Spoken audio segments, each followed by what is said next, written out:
Hi guys, nandito nga pala tayo ngayon sa Yambo Lake, located dito sa San Pablo City, Laguna. Ito nga pala ang lake na to ay isa sa mga 7 lawa ng San Pablo. Nung nakaraan, nandito nga rin pala ako kasama yung mga kaibigan ko. Pero hindi kami nakababa ng lake dahil holiday nung time na yun at sobrang daming tao. Pero ngayong araw nga ko, konti lang yung tao. Kaya mas may enjoy mo talaga yung lugar. Bali kasama ko nga pala si Daddy, yung tito ko at ilan sa mga kaibigan ko.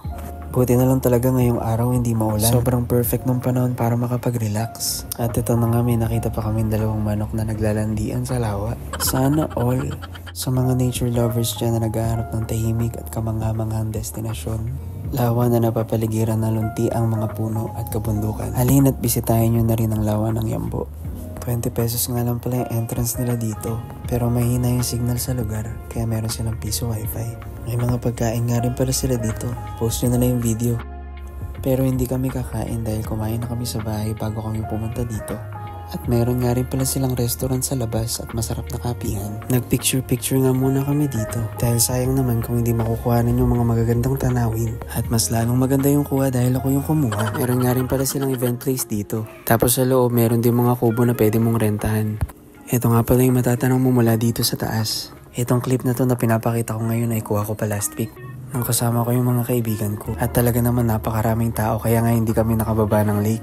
Kaya dito na lang kami nagstay sa event place. Pwede nga rin pala kayong mag-swimming sa lawa. Pero lahat nga kami ay walang ekstrang damit dahil biglang yakagan lang to. Kung gusto nyo magbalsa, meron din pala sila dito. Sa halagang 200 pesos kasama ng mga activities. Siguro sa susunod na balik na lang namin yung magagawa. At ito nga, nagyakag na sila palabas. Dahil may pupuntahan tayong kainan at kapihan na malapit lang din dito. Ito nga pala yung Camp Yambo. Ito nga rin pala kami kumain ng mga kaibigan ko last week. Kaya tara, samahan nyo kami sa loob.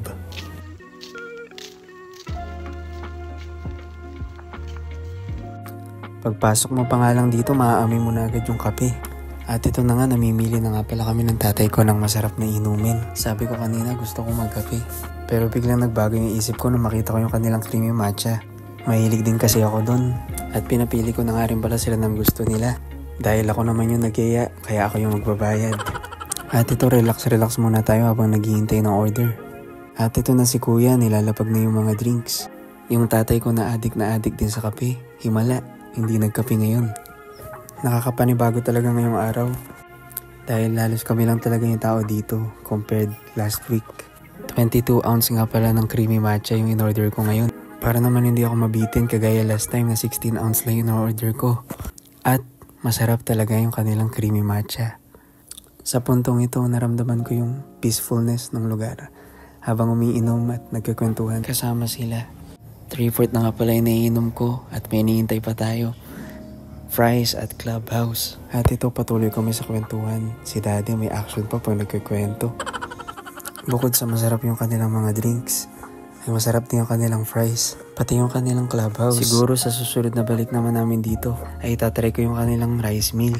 At sa susunod na balik din, itatry na rin natin yung kanilang mga activities para naman mas masaya. Ang dami ko na nakain dito.